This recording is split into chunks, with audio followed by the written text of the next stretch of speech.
They're dialing in right now.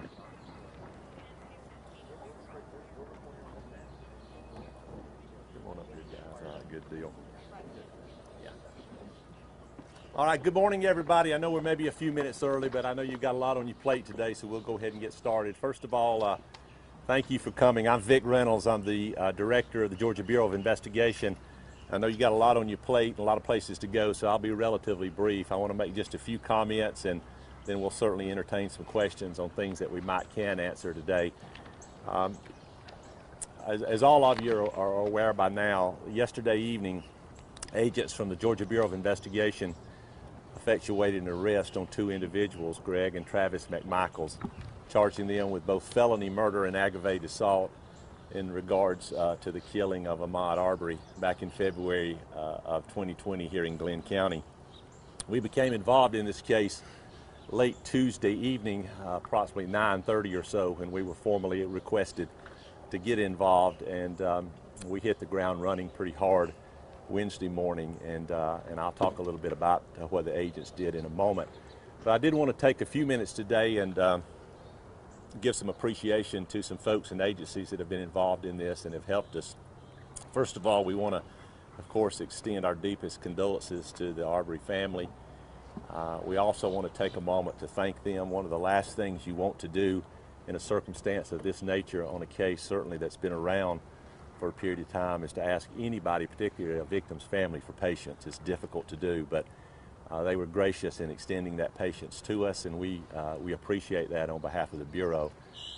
I also want to take a moment to thank the community of Brunswick and Glenn County for doing the same thing. We realize that emotions have run very high here for a period of time, and still are to a great extent, and we understand that and we respect that.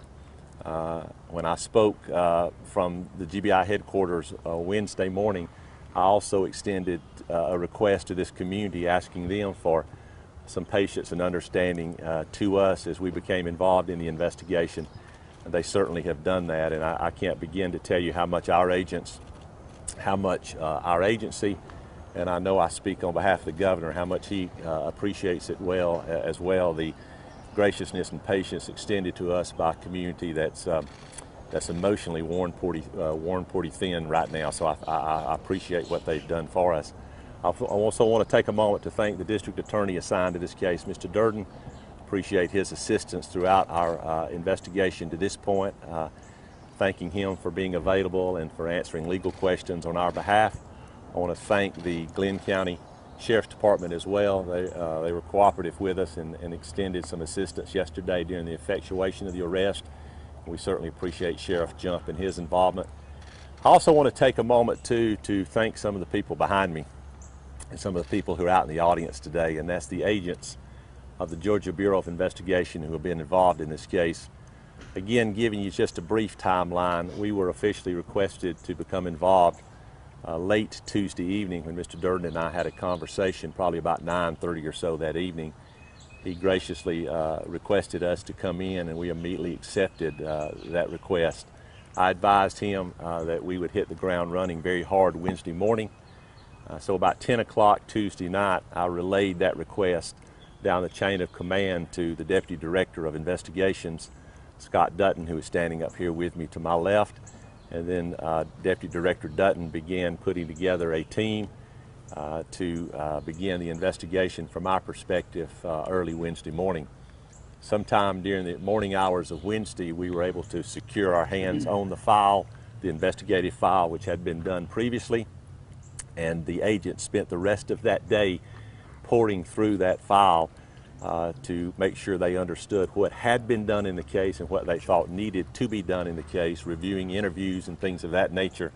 And they spent the remainder of Wednesday until very, very late Wednesday night doing just that. They took a short break of a few hours to get some sleep and then began early Thursday morning, yesterday morning, running a plan of operation and what they thought needed to be done regarding the remainder of the investigation. They hit that pavement hard yesterday, doing neighborhood canvasses, talking to other individuals who had already been spoken to, some individuals who had not. And then after the course of that investigation yesterday, about 5 p.m., We had a command staff level conference call with the boots on the ground agents here in Glenn County, and we were advised at the command staff conference call that they had established, the facts had established sufficient probable cause to seek arrest warrants against both Greg and Travis McMichael for felony murder and aggravated assault. That was certainly agreed to by the command staff individuals, including all the way up to and including myself. Those agents then immediately yesterday evening, sometime around the 6 o'clock hour or so, began securing the warrants through the assistance of a Superior Court judge in the Glenn County area. Those warrants were secured. They came back to their command center staff and began putting together a plan of operation to effectuate the arrest. At about 7:45, that was in fact done yesterday evening without any incident. No one was hurt, and neither the defendants nor any of the agents. And so that was done properly and safely, and we're very thankful of that. Those individuals were then turned over to the Glenn County Sheriff's Department and have been placed in custody at that particular jail. So that's where we're at today. Before I take any questions, I certainly understand there is some concern, there's some question by the community, by folks around the state, probably folks around the nation. Is there anyone else going to be charged in this case? I will tell you that this case is an active, ongoing investigation. In fact, once this press conference breaks today, these agents behind me and the agents in the crowd who are here today to observe will continue their investigation. They're staying in this community. They're going to continue to work it, and they're going to go wherever the facts take them. If, in fact, the facts take them to make another arrest in this case, then they will do that. If the facts do not, then they won't. But I will tell you categorically that it's still an open, active investigation. We're continuing to look at all the evidence. They're continuing to do things that haven't been done yet, and we'll plan on doing that the rest of the time it takes before they make some decision or conclusion whether or not probable cause exists to arrest anyone else. I thank you for allowing me to make those comments. I'll take any questions. I'll say your hand first. How far had the local investigation gotten when you guys got your hands on it? It had gotten to a good point. My understanding in speaking to my folks is that it was a good investigation. It was a thorough investigation. That doesn't mean there were some things that we believe need to be done that hadn't been done. And I don't mean that in a disrespectful sense to the people who worked it, but you could get 10 agencies to work a case, and they may work it 10 different ways and still arrive at the same place. So there were some things that we thought needed to be done that were done yesterday. There's some things that will continue to be done that perhaps haven't been done. We'll go back and review things that have been done to make sure they don't need to be tightened up in any fashion. But there's no complaining by my folks about what has been done to this point. Yes. Beth Russo with Action News, Jax. What did the GBI see during their investigation that the Waycross PD didn't see during their 2 months with this case that led you guys to make an arrest and them not? You know, I can't answer what another agency did or didn't see, but I can tell you that based on our involvement in this case, considering the fact that we were hit the ground running Wednesday morning, and within 36 hours we had secured warrants for 2 individuals for felony murder, I think that speaks volumes for itself, and that the probable cause was clear to our agents pretty quickly. Should the DA lose their job over this? You know, I'm not going to comment on that. I mean, you know, all I can do is tell you when we became involved in this case, we did what we thought we were supposed to do. I'm very confident in our investigation, confident in our continuing it. I'm not comfortable speaking about anyone else's position. Right, Gaslight, WTOC, the Waycross DA blamed all this up on a local rabble-rouser, and he also suggested that the citizen's arrest and the other laws were followed here. Can you just explain why you guys came to such a wildly different conclusion than someone who had the case for so long, and what seems so obvious in this case to you guys? You know, again, I can't speak on what anyone else sees or doesn't see about a case, but I will tell you that we base our decisions on 2 things. One are facts, and the other is the law. Whatever the facts are, we apply the law to it. If the law says what the facts are is a felony murder, then we take the warrants for it. I'm very comfortable in telling you that there's more than sufficient probable cause in this case for felony murder. How important is the video, sir? I'm sorry? How important is the video? Well, it's like any other piece. Sure, it's certainly a very important piece of evidence. You know, anytime you can see what happens at a scene, then it plays an important role in decision making. Is it the only piece of evidence? Is it the only thing in this case? No.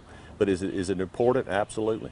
It seems that so much has transpired since that video has been released. I'm sorry, say that one more time. It seems that so much has happened, transpired, since that video has been released. 10 weeks, nothing seems to happen. The video comes out, and within days there's 2 arrests. Yeah, well, I can only tell you what happened since Tuesday at 9:30 when we got involved. You know, the video was already out. We saw it. We reviewed the rest of the file, and we made the arrest. And the video that's out, is that the media one, the version that is out in the media, is that the same video that you have and have been studying?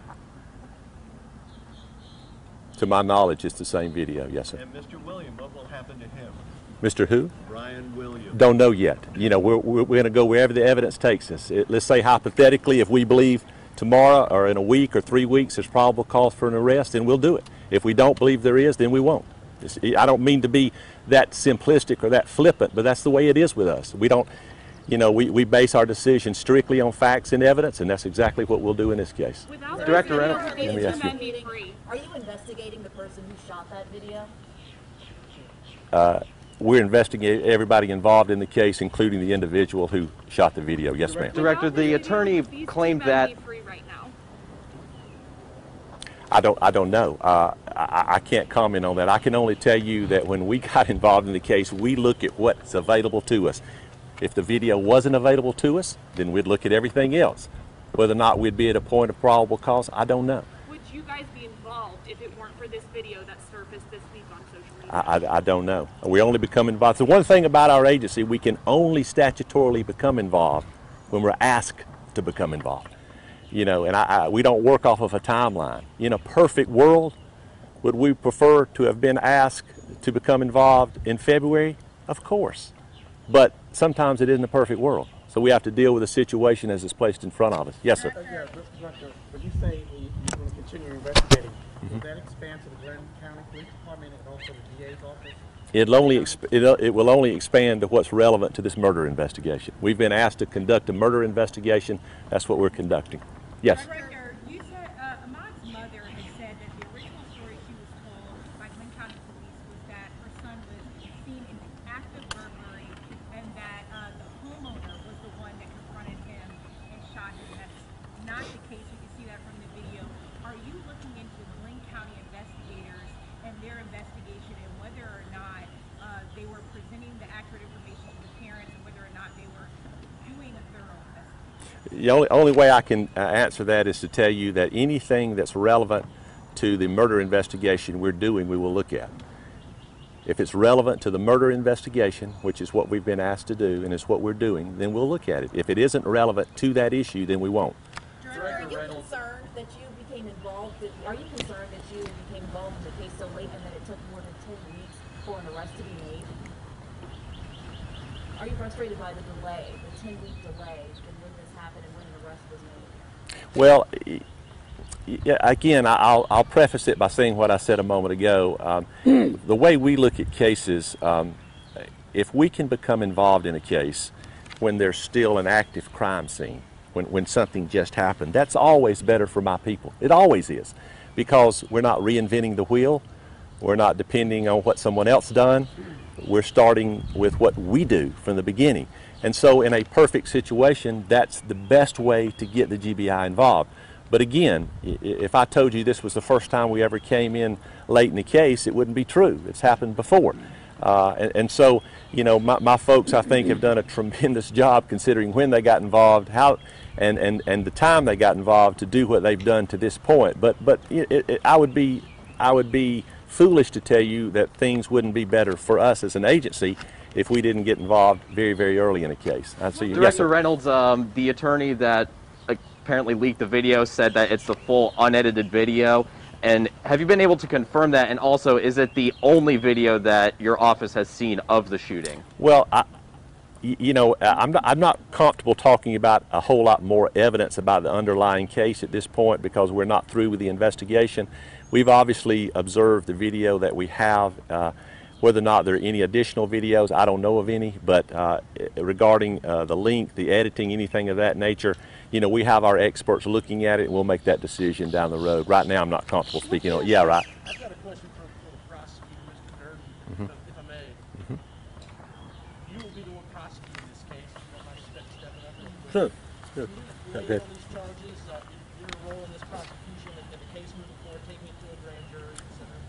Right, while I was coming over, I missed part of that question. Just, you will be the one prosecuting this. Yes. Weigh in on the charges and where the case goes from here in your office. Well, of course, the charges that have been secured and against the defendants at this point, that was, of course, arrived at through me and so forth, myself and the GBI. My investigator has been working on the case also. So, but yes, to answer your question, yes, I will be the one prosecuting the case. And let me, if I might, follow up on a question that was asked earlier. And Vic had just finished, I guess, responding to. That is, you know, in a perfect world, you know, the earlier your involvement, of course, the better, okay? As y'all probably know from my prior press release, I was only asked to come into the case on April 14th, I believe it was. So I didn't get the case until then either. So we take it, you know, what we're given, and we go from there and go back and look at what has been done, and then go ahead forward. Which, as you noted, has led up to these arrests last evening. I will say, and I believe there was another question.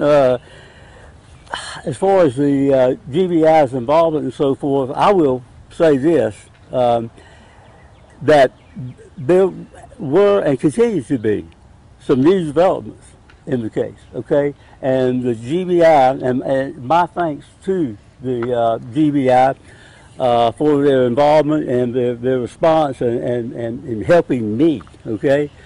And that there were some new developments, and I can't go into at this time, but that they really did, as Director Reynolds said, they got on it real quick, and it helped me arrive at my decision as far as my capacity in advising the law enforcement in this case. Yes, ma'am. The previous DA, Barnhill, had said that he felt that these men's actions were protected by both the stand your ground, no need for retreat law, and the idea of citizen's arrest. Does that argument seem valid to you? When we take this case to the grand jury, and if it does, and we expect it will, perhaps could go to a trial on guilt or innocence, okay? The legal principles will be explained by the judge, okay? What someone says the applicable law is an opinion, okay? The law will come from the court, okay? Mr. Durden, yes. How would you describe the atmosphere over the past 2 days in terms of the level of public pressure, quite frankly, that you may or may not have felt to bring these charges? Well, you know, public opinion is always, from one side or another, always going to be there, okay? We don't let that influence the decision, okay? We can't just make a snap decision, all right?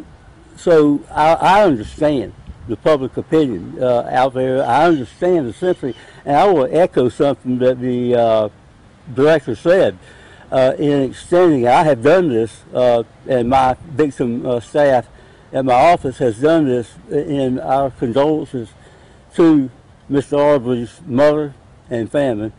So we have made the decision based on what we feel like is the applicable law and the our interpretation of the evidence that has been uncovered here. So if that answers your question, Lewis, I believe you had one. Yeah, Tom, as far as pretrial publicity, And I apologize. This sun's kind of. It's okay. Are you concerned about the amount of publicity this has received, and will the change of venue possibly take place when it gets to the court system? Lewis, that would be a prejudgment at this point. and that would depend on a lot of things, and the judge would be the final arbiter of that. Okay, and I can't really answer, not because I don't want to. I'm just saying we're not through that point yet. Mr. Dern. You had spoken on Tuesday that while you felt the evidence warranted sending this on for consider criminal charges with a grand jury, that's not likely to happen until June because of COVID-19. The next day, GBI is called in at your request. Was that an effort to maybe get something moving quicker, maybe an arrest quicker? No. Those are two separate things. The June 12th is a directive from the Georgia Supreme Court. The other things has to do with evidence and some matters that I requested that GBI run down, and that they have done. I will take just a minute, and that's about as far as I can go as far as getting into the case.